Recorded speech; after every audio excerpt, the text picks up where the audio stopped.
우리가 익히 알듯이 예배의 대상은 우리 인간이 아닌 하나님이십니다. 사람의 편리를 따라서 사람 보기에 좋게 또 사람의 마음과 길을 즐겁고 기쁘게 하기 위해서 행해지는 종교 예식이 아닙니다. 예배는 항상 하나님 보시기에 좋게 또 하나님께서 기뻐하시도록 기획되고 드려져야 합니다. 그래서 그 하나님의 기쁨이 나의 기쁨으로 채워지는 것입니다. 예배하는 삶 가운데에 우리는 하나님의 거룩하심을 닮아서 거룩해지고 또 하나님의 풍성함을 함께 누리고 하나님의 궁극적인 평화 가운데로 진입해 들어갑니다. 그래서 예배는 어쩔 수 없이 드리는 그런 의무 또 고역이 아니라 우리같이 보잘것없는 사람들한테까지도 제한을 두지 않고 허락하신 은혜의 때요 은총의 시간인 줄로 믿습니다. 가만히 생각해 보면은 우리가 이렇게 별다른 제약 없이 예배할 수 있다고 하는 것이 얼마나 귀하고 또 감사한 일인지 모릅니다. 그 이탈리아의 그 로마에 가면은 그 지하 무덤인 카타콤이 있습니다. 인터넷상에 좀 자료를 찾아봤는데 거기는 원래 그 기본적으로 이 사진 촬영이 금지된 곳이기 때문에 그래서인지 별로 자료가 없어서 오늘 자료를 띄우지는 않습니다만은 이 로마법은 원래 그 성벽 안에 성 안에는 묘지를 세우는 것이 묘지를 쓰는 것이 원칙적으로 금지되어 있어서 일반 평민들은 그 성 밖에 무덤을 조성할 수밖에 없었는데 이게 점차적으로 묘자리가 부족해지니까 그 땅을 파고 내려가서 그 묘를 조성하는 근데 그 방식이 좀 특이합니다. 우리가 아파트를 이렇게 위로 올리는 것을 역으로 생각해서 지하로 이렇게 복층으로 그러니까 지하로 파고 들어가서 몇 층씩 이렇게 무덤을 만드는 것입니다. 제가 한 17년 전쯤에 그 성지순례를 한번 다녀온 적이 있는데 그때 가서 그 카타콤을 방문한 적이 있습니다만 그때 그 보니까 지하 그 당시에 17년 전에 지하 6층까지 이렇게 발굴 작업이 진행되고 있더라고요. 물론 우리 건물 높이만한 그런 그 높이는 아니지만 어쨌든 지하를 1층만 내려가는 게 아니고 1층에서 또 2층, 지하 2층, 지하 3층, 지하 4층 이런 식으로 계속 파고 들어가서 그 벽을 두고 사람들이 통행할 수 있는 벽을 두고 그 벽 옆에다가 보통 한 층에 그때 보니까 한 6 내지 7구 정도 그쪽이 그 석회암 지역이니까 그게 가능하죠.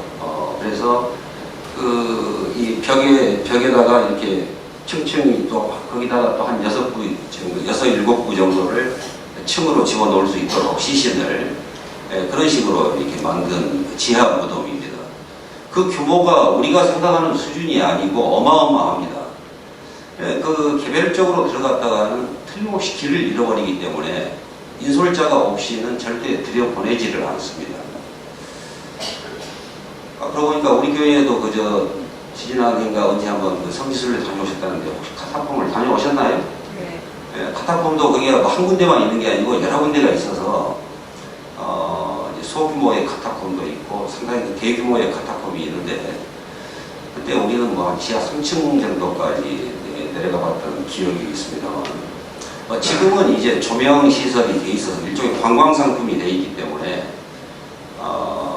뭐 가이드의 안내를 받아서 이렇게 다 돌아다닐 수가 있습니다만 안에서 내부를 돌아다닐 수 있습니다만 원래는 거기 이제 뭐 등이라든지 횃불 이런 걸 들고 그 다녀야 했던 출입했던 그런 기억이죠. 그런 곳이죠.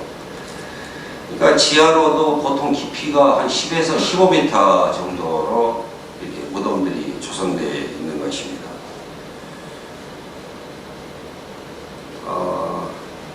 뭐 영화에서 혹시 보셨는지 모르겠습니다만 초대교회의 그리스도인들이 로마의 박해를 피해서 눅눅하고 또 어둡고 냄새나는 그런 지하 묘지에 몰래 모여서 예배를 드리고 또 부활의 소망을 서로 다졌습니다. 그러다가 발각되면은 칼로 배임을 당하고 창으로 찔려 죽고 또 더러는 굶주린 원형 경기장에 끌려가서 굶주린 사자의 밥이 되곤 했던 것입니다. 목숨을 걸고까지 그 주의를 거룩하게 지키기 위한 그들의 믿음과 열의는 참 눈물겨운 것입니다. 우리 개신교보다 한 100여 년 앞서 전래된 조선시대에 전래된 이 천주교 신자들 역시 그 주의를 성수하고 또 믿음의 절개를 지키기 위해서 기꺼이 목숨을 내놓았습니다. 아직 제가 무안 지역에서는 천주교의 어떤 성지를 발견하지 못했습니다만은 우리나라 거의 전역에 걸쳐서 이 천주교 성지가 조성되어 있고 그래서 그들의 순교적 믿음을 본받기 위해서 천주교 신자들은 정기적으로 그 성지를 순례하면서 교육의 기회로 삼고 있습니다. 이 천주교 즉 가톨릭 이 가톨릭이 신자 수에 비해서 사회적 대사회적인 영향력이 강한 이유 가운데 하나는 아마도 그들 가운데 내면화된 그런 순교의 역사, 어떤 자기 희생의 전통 때문일 것이라고 저는 추측해 봅니다. 전에는 성당에 출석하다가 가정 형편상 개신교회로 바꾼 어떤 신자가 그런 얘기를 하더랍니다. 천주교 신자들에 비하면 개신교 신자들은 거의 날라리라는 거예요. 그러니까 천주교 신자들처럼 교육을 그렇게 빡세게 받느냐? 그렇다고 천주교 신자들처럼 열심히 봉사하느냐? 그것도 아닌데 교회는 또 말은 왜 그렇게 많은지. 자기가 기회만 되면 다시 성당으로 돌아가고 싶다고 그런 얘기를 했다고 합니다. 우리 스스로를 깎아내리는 그런 비하하자고 하는 그런 의도는 아니지만은 분명히 그 얘기 속에는 새겨들을 만한 구석이 있다고 여겨집니다. 그 지하 무덤인 카타콤을 전전하면서까지 그 신앙의 정조를 지키고자 했던 초대교회 그리스도인들이나 그 믿음의 절개를 사수하기 위해서 목숨까지 바친 조선시대 수천 명의 천주교 신자들, 순교자들, 또 한국 전쟁 전후로 해서 굽히지 않는 신앙 때문에 목숨을 잃은 수많은 순교자들의 역사를 우리가 보면서 지금 우리의 이 나태하고 이해타산적인 현재 신앙의 모습이 한없이 부끄러워지는 것입니다. 최소한 부끄러운 줄이라도 알아야 어떤 개선의 가능성이 있는 것인데 그러한 부끄러움조차 느끼지 못한다고 하면 희망이 없는 것입니다. 오늘 우리가 이렇게 별다른 제약 없이 예배드릴 수 있게 된 데에는 우리 믿음의 선조들의 목숨과 맞바꾼 순교의 피가 자양분이 되었음을 알고 우리 또한 빚진자로서의 그런 순교적 신앙을 잘 계승해 갈 수 있어야 하겠습니다. 이 값지고 복된 예배를 위해서 하나님께서는 그의 백성들에게 주신 10계명 가운데 네 번째 계명으로 이렇게 명령하고 있습니다. 오늘 본문에서 안식일을 기억하여 거룩하게 지키라. 나 여호와가 안식일을 복되게 하여 그날을 거룩하게 하였느니라. 출애굽기 31장 15절에 보면은 엿새 동안은 일할 것이나 일곱째 날은 큰 안식일이니 여호와께 거룩한 것이라. 안식일에 일하는 자는 누구든지 반드시 죽일 것이니라. 오싹하지요. 왜 하나님께서는 이렇게까지 안식일을 강조하여 지키라고 하시는가? 결론부터 말씀드리면은 우리를 위해서입니다. 하나님이 뭔가가 부족해서 우리를 통해서 그것을 채우시려고 우리를 이 주일날 우리를 부르시는 것이 아닙니다. 우리가 머리를 조아리고 굽신거리면서 영광하고 그렇게 손을 들어서 영광을 하나님께서 받으시는 것, 그 자체를 기뻐해서도 아닙니다.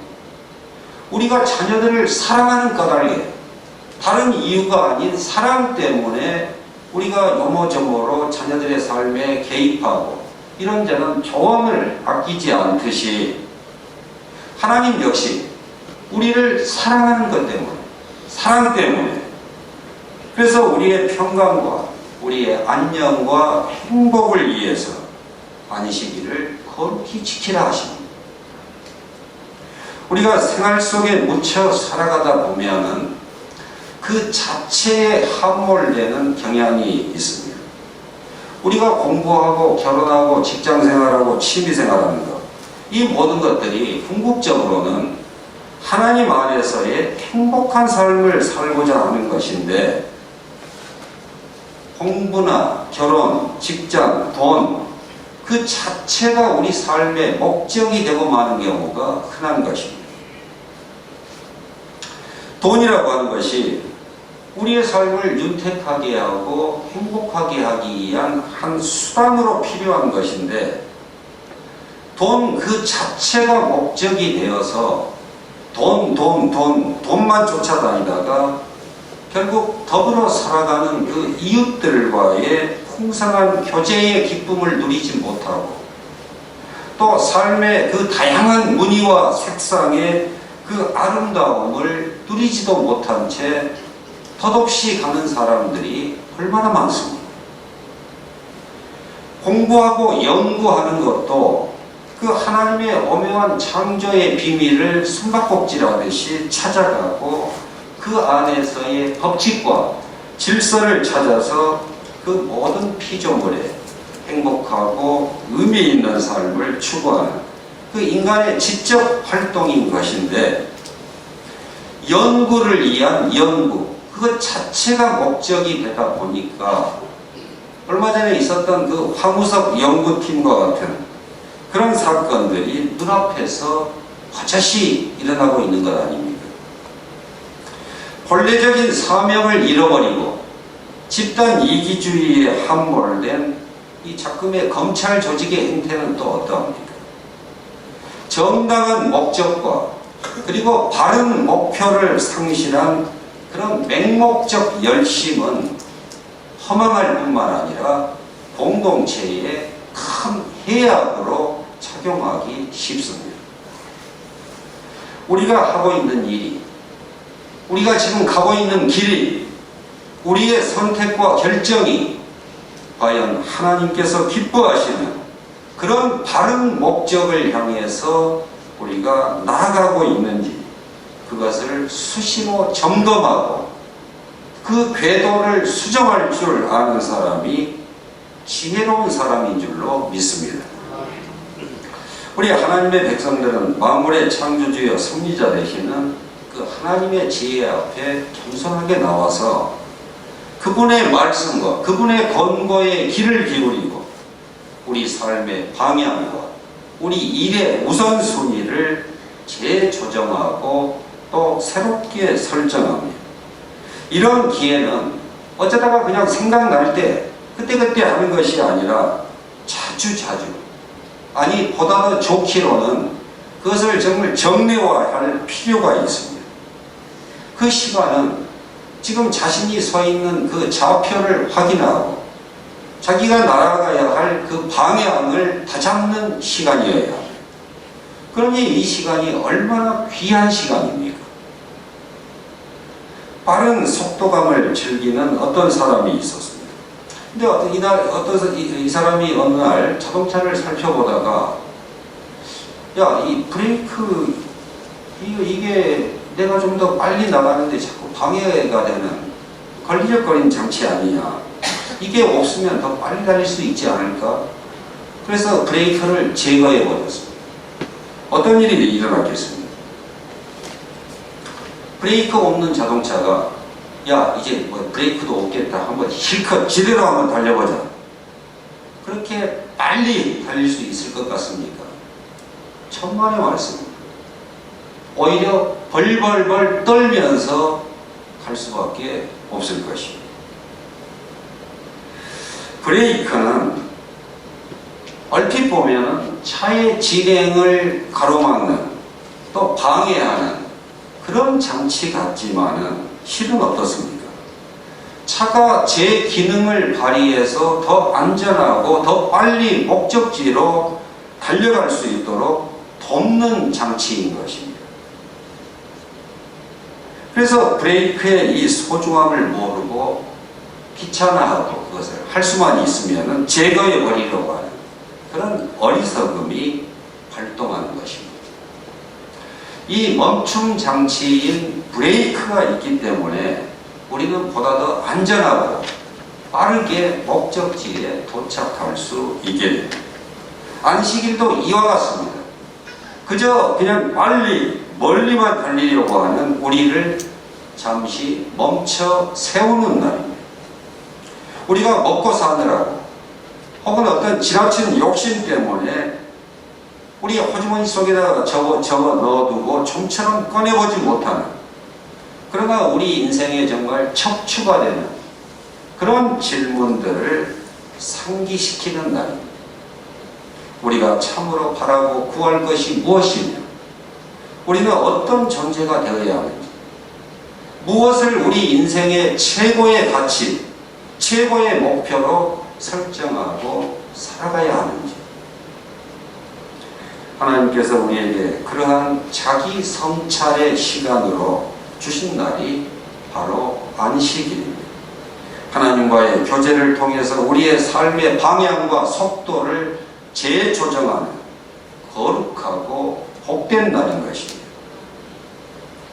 따라서 우리는 주일을 부담스럽고 번거로운 날로 맞이할 것이 아니라 우리의 영이 높아지고 맑아지는 그런 정화와 성결의 날로 감사하며 맞이해야 할 줄로 믿습니다. 악이 만연한 이 세파에 치여 살다 보니 어느새 희미해지고 또 잃어버리고 그 하나님의 거룩한 형상을 회복하는 그런 복된 날로 맞이해야 하는 것입니다. 아침에 집을 나설 때에 최종적으로 여러분은 어느 곳에 섭니까? 대부분의 사람들이 집을 나서기 전 마지막 서는 곳은 거울 앞입니다. 머리도 다시 한번 빗고 또 뭐 혹시 눈에 눈곱은 없는지 또 코도 한번 실룩거려보고 옷매무새도 가다듬고 그러고 집을 나섭니다. 그리고 이제 밖에서 활동할 때는 거울은 완전히 잊어버리고 삽니까? 그렇지 않습니다. 우리는 수시로 그 거울 앞에 자신을 비춰봅니다. 점심을 먹었으면 혹시 이 사이에 고춧가루가 끼지는 않았는지, 옷매무새가 그동안 흐트러지지는 않았는지, 머리가 헝클어지지는 않았는지 자주자주 자신을 점검하는 것입니다. 이와 같이 말씀과 기도와 찬송을 통해서 우리가 때묻고 흐트러진 심령을 깨끗하게 또 단정하게 재단장하는 날이 구약적 개념으로는 안식일이요, 신약적 개념으로는 주일인 것입니다. 안식일은 금요일 저녁부터 토요일 저녁까지 해당합니다. 그런데 교회가 주일에 예배를 드리는 것은 주일 새벽에 예수님께서 부활하셨기 때문입니다. 안식일의 의미가 주일 아침 부활하신 그 예수 그리스도 안에서 새로워진 것입니다.